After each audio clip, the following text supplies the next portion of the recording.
Kalen DeBoer. First season at UW, he is the 30th coach in Washington history. He takes over one of the more storied programs on the West Coast. A team that went to bowl games in 10 straight years, but in a bit of a rebuild. How quick will that rebuild be? We shall see.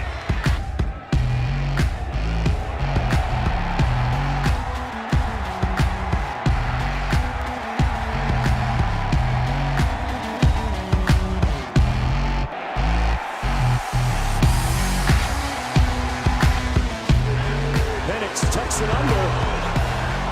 Into the end zone. Touchdown, Polk! And there's the shot to Adunze for the touchdown. Penix takes the shot. Touchdown, Washington.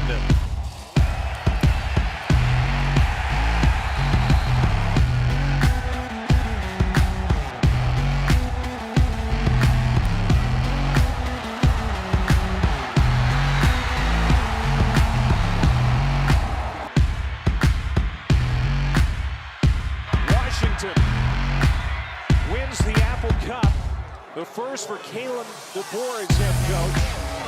And what a night. Gosh, that's a great question. I don't know if I've ever been asked that. Like, what is the it factor? The It Factory is back for season 2. Last season, we explored what the It Factory is, who has it, and how they got it. This season, we still seek to answer the same questions, but with a new cast of characters. We take the helmet off some of the new faces in the Conference of Champions and some familiar faces as well. Players, coaches, and experts will explore what it is that sets them up for success on Saturdays. I'm Yogi Roth, and welcome back to the It Factory.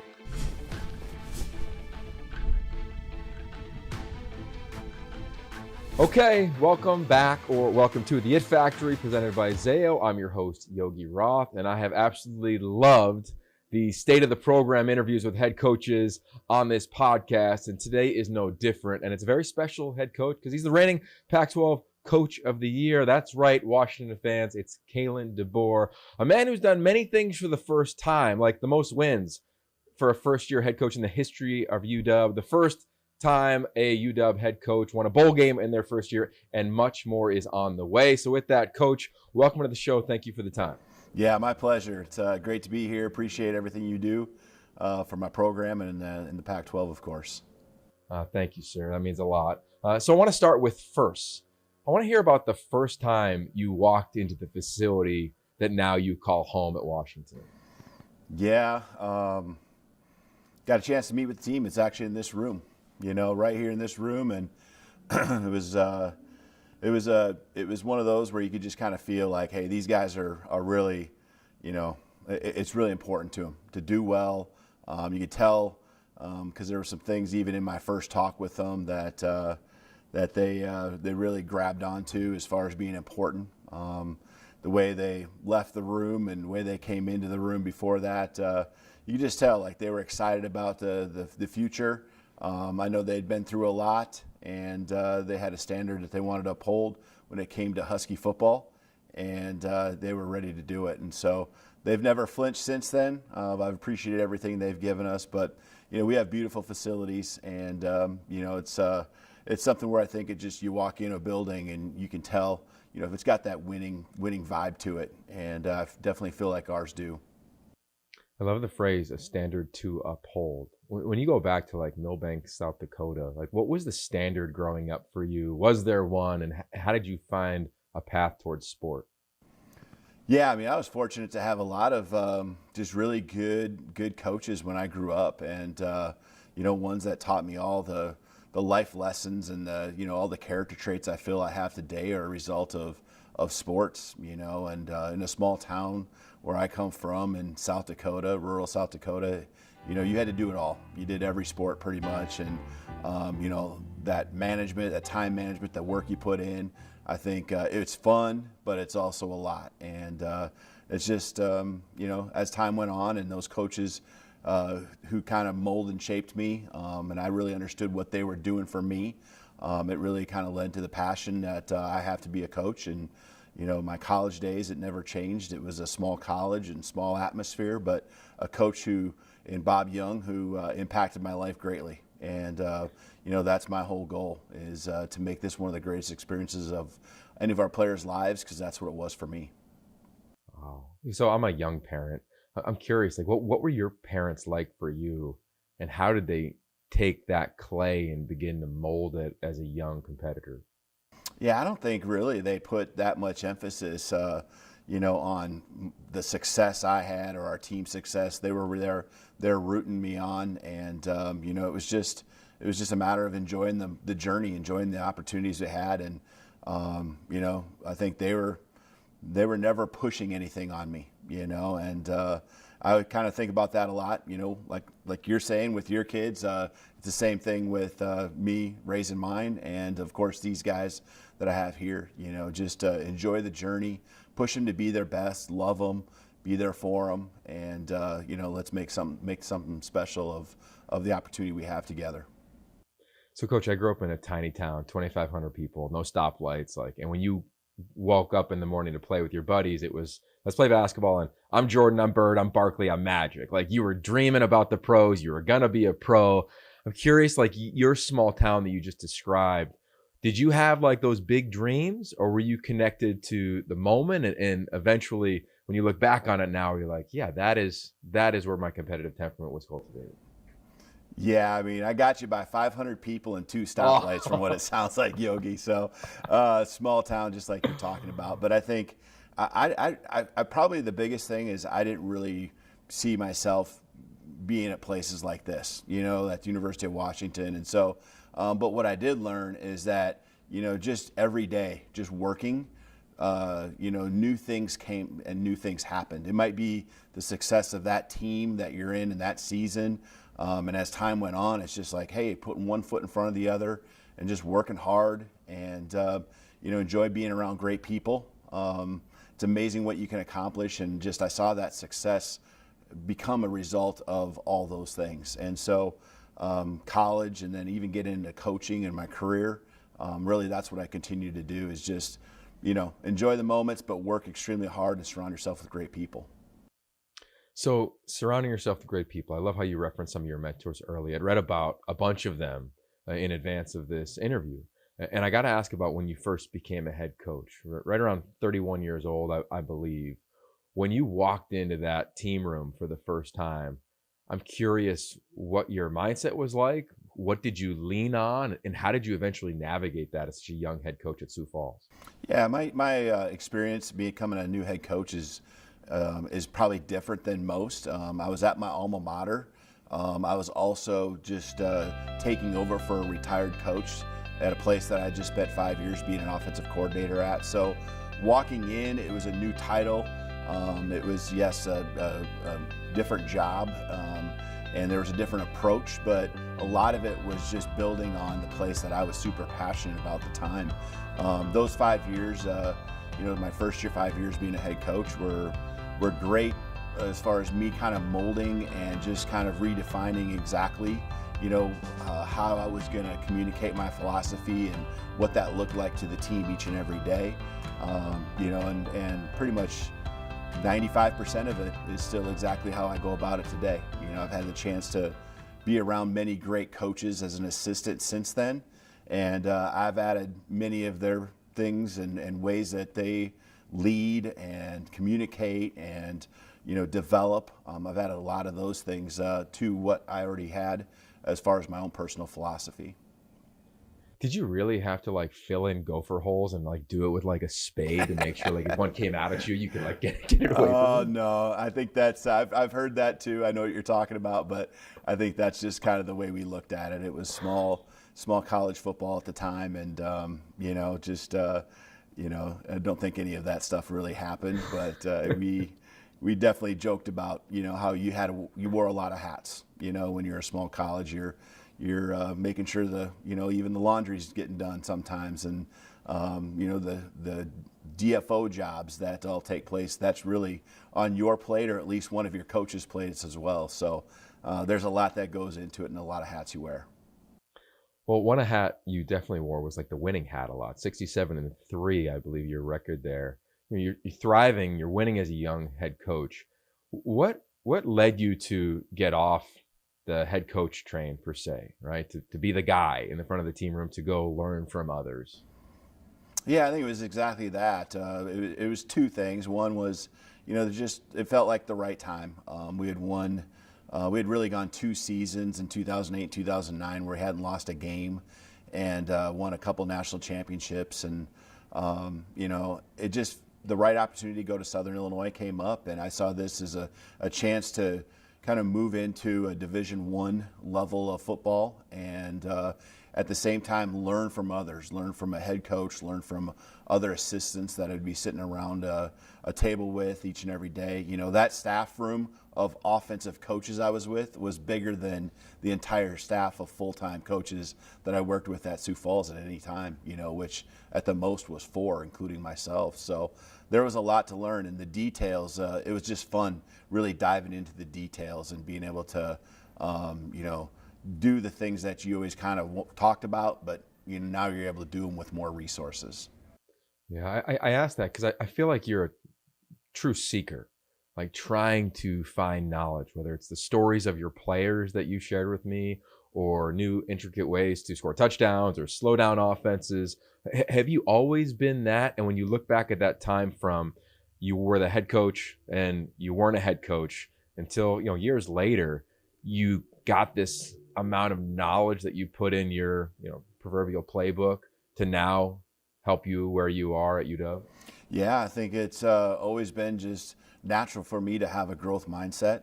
I think a lot of it is I just feel like I haven't learned it all, and I think on top of that, just understanding that things are always evolving, things are always moving in different directions and moving forward. And so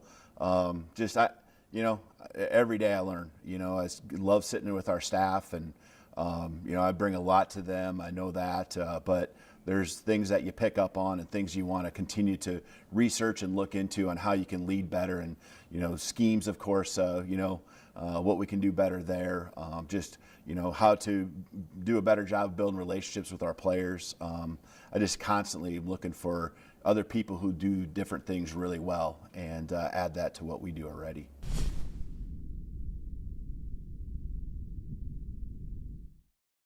Michael Penix. Washington fans hope he comes back for another year in 2023. What do you think the likelihood that Kalen DeBoer can get him back?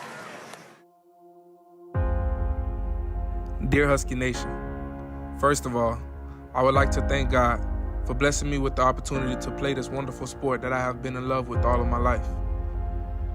I would like to thank all of Husky Nation and the University of Washington for believing in me and supporting me and my teammates in this wonderful journey. I am so blessed for the relationships that I have built here and the amazing moments that we went through this season that will last a lifetime. I want to thank this coaching staff for believing in me and giving me the opportunity to be out here and play at the University of Washington in the greatest setting of college football. Let's go, man! He's him! After long talks with family, coaches, and other trusted support, I had to make one of the hardest decisions of my life for what I felt was best for my future. And with that being said, as I look back on this special season we had, I realized there are so many great moments and things to celebrate. But I know for sure there is so much more out there for this team, and the job is still not finished. I can't wait to be back playing in Husky Stadium for the 2023 season. Husky Nation, we rolling.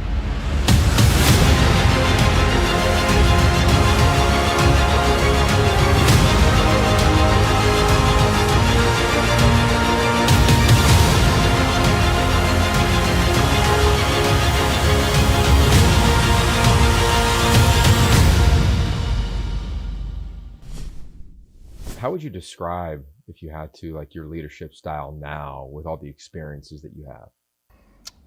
That's a good question. I think there's so many different aspects. I think our guys know that we care about them, that I care about them.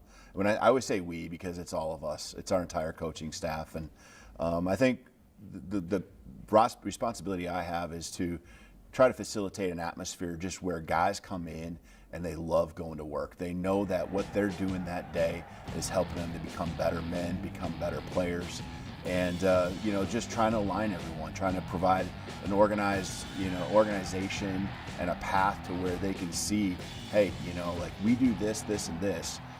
These are the things that can happen, and I think that's my job, is to really have the vision, and then in order for really them to buy into the vision, to me, it comes down to me having the relationships with them, our coaching staff, everyone in this building. So as the head coach, like, is there a moment where you can tell the buy-in's there? And you just had this epic year one, now you're into spring ball of year two, or is it kind of progression and you're growing and chipping away at that concept? Yeah, I don't think it's ever there. It's part of that growth mindset. It's just, again, I think it can always become better. And I think the thing we got to be careful of is that year one to year two, and us trying to become a player-led team is what we talk about often, where, again, I'm trying to give them the path, but letting them really, bring it all to life, from the ground up is what we talk about, with our players being, the catalyst. And, here we are going from year one to year two, and everyone thinks that, oh, you just take off from where you were at before. And I definitely am careful. We talk daily with the team about how we can't take this for granted or that for granted, this relationship. New leaders are emerging. We lost some great ones from last year's team. And, there's a lot that we can learn from them. We need to apply it and, be excited about those guys that are anxious and excited about the opportunity to, take over and kind of be moving up the ladder in the ranks in our football program. But we just never take any of those things for granted, because every year is a new year. Do you think that there's a period of time that it takes for a true approach philosophy to get embedded into every aspect of a program, of a facility? Yeah, I mean, I've heard a lot of different people over the years. You kind of feel like it takes at least a couple of years for it to really get to where you want. But I think what I've done a good job of, there's been just enough stops along the way, and I've seen enough really good teachers and guys who are great at building culture within their own programs as head coaches. I think we've done a great job of really diving into the priorities and really knocking out, and it's culture related, but it's also even, installing your offense, defense, special teams schemes, and what are those things that are the most important, and really getting to the root and not just blasting through that and going on to the next thing. Being careful, being diligent, having attention to detail, and all of those things that we feel are important to building our culture, building our concepts and our schemes, and the relationships along the way. Do you create a time in the off season where you're you map out, okay, hey, this is how I want this program to go. Here are some of the special moments that we're going to create. Here's some of the standards that we're going to set. Or is it 24/7 for you? Yeah, I think it's constant. When it comes to a big picture calendar, we're constant. I mean, just even today, we're talking about team building activities that would obviously, be something that would be intentional and towards building our culture and relationships. And, we take, kind of in chunks throughout the year as far as building out that calendar. I'm a guy likes to plan way out in advance what everything looks like. And so everyone's on the same page. And so that is almost a year, from now, at least through the regular season, or at least through the bowl season.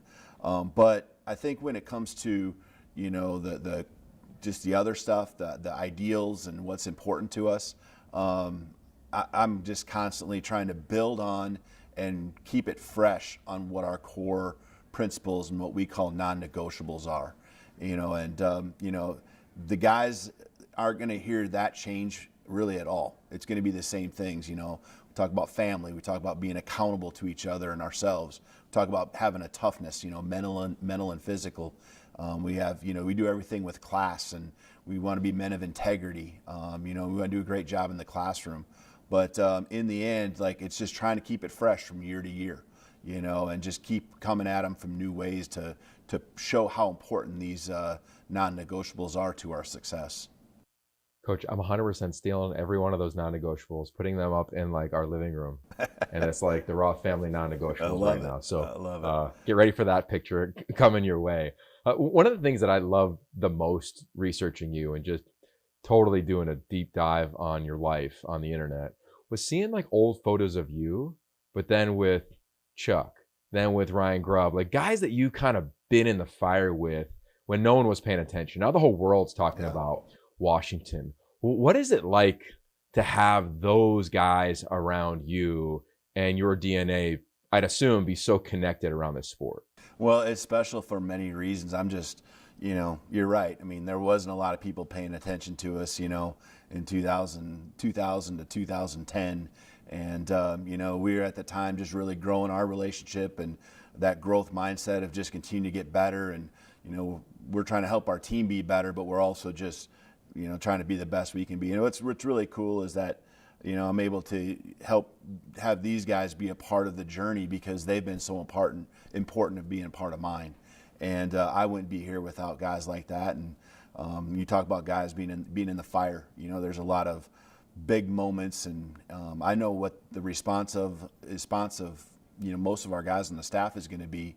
And it's not just Ryan Grubb and Chuck Morrell, but I've coached with Nick Sheridan, William Minge. I'm going down the line, Eric Schmidt. Coached with so many of those guys even before coming here, and Lee Marks. It keeps going on and on. And so knowing and being consistent is something I know that these guys are. They're consistently hard workers. They're consistently great people, and great fathers, great husbands. And I know what to expect each and every day when I walk into the office. And it's special seeing these guys do what they do because they've always done it at a high level, and now there's just more people paying attention. One of the things I love most about you is that you often use the word relationships in every type of your dialogue, where you're talking XO, relationship between quarterback, receiver, coaches, family, what have you. So with that said, the relationship with you and Michael Penix Jr., how do you approach that in a year that not many people anticipated him coming back for, with all of the eyeballs around the country on him and the West Coast and quarterbacks?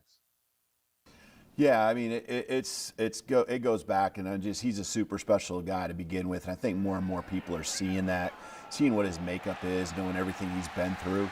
I know just going into last year, I mean, I just was excited about how I knew he was going to perform, and seeing him have the success he had just made it that much more special because he trusted me back in 2019 when I was in Indiana.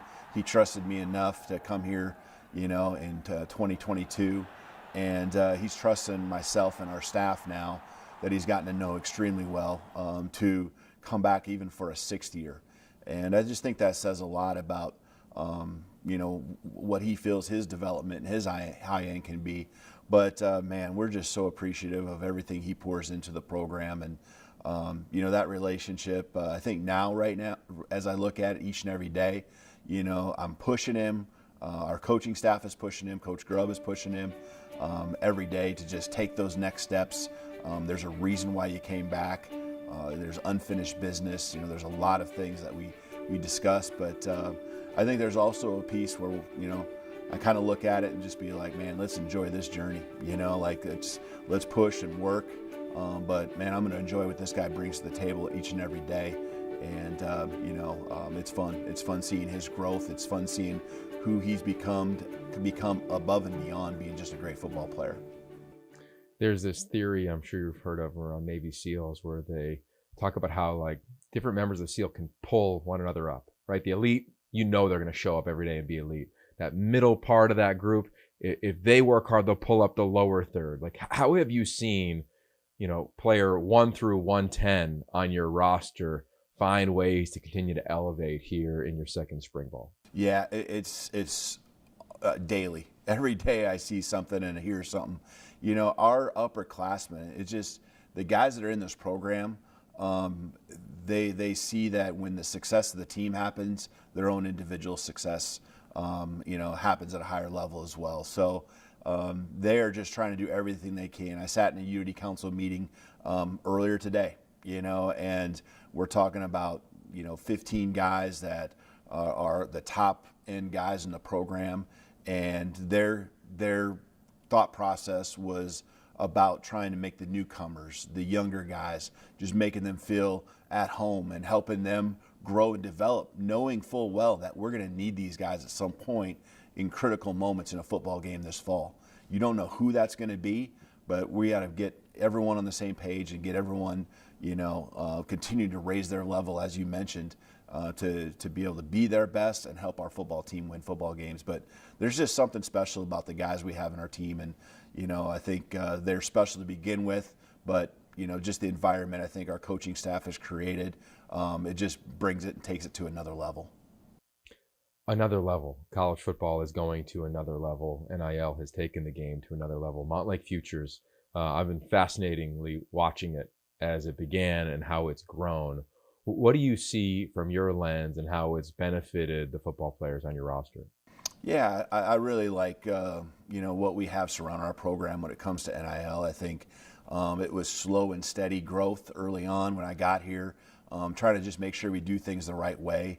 Montlake Futures would be a great example and kind of the prime example of our collective, that's associated with Washington, and just, the opportunities that they've given our players, and, that our guys certainly appreciate, don't take for granted, but also kind of put us in that position to where, there's a lot of reasons why you'd continue to go play football here. It's to get your education, to have an amazing experience playing football, but the NIL opportunity is continue to grow and continue to be a great one here at UW.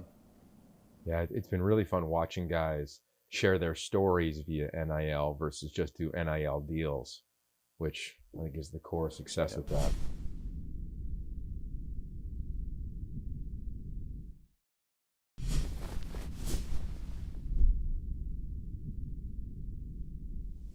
All right, we're going to get you out of here. I call this my final five.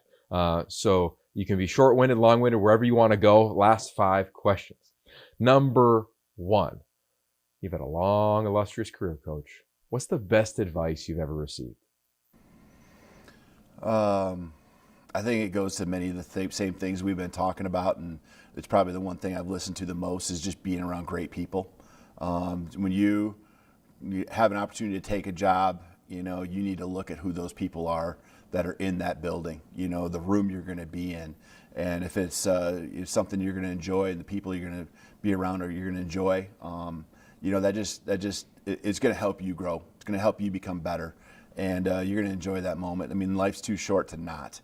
And, the alternative, which fortunately I've never been a part of, is where you're in a room, right, with people you don't enjoy being around and you're miserable. And now you're looking for the next place to go or next job, or, if you're a student athlete, I guess it would be the next school, So I think from my end, it's always about the people and who you have around you.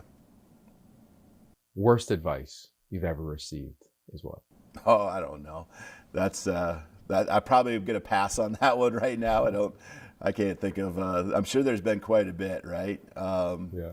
But I can't think of anything right offhand that just jumps at me. No worries. I'll replace it with this one, Coach. There's a lot of NAIA, D3, D2, smaller school coaches listening and watching this right now. For those that want to be in the seat that you're in right now, what advice would you give them? I think, I've kind of explained my path. It's, you do have to catch some breaks along the way, and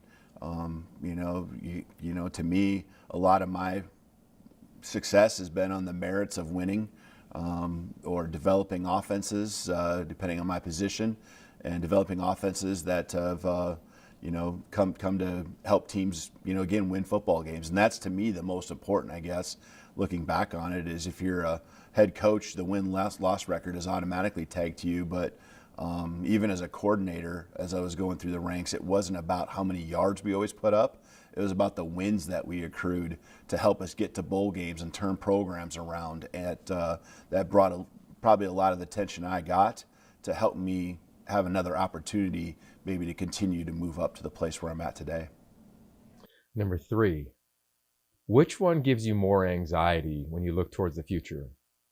4th and the game on the line in a critical game as the head football coach at UW, or watching your daughter Alexis at bat for UW on the softball team when she starts playing? You know what? I mean, Yeah, I think you still got to go with the fourth down, right? I got to approach as a dad to just enjoy the moment and watching your kid do their thing and know that the successes and the failures are going to happen.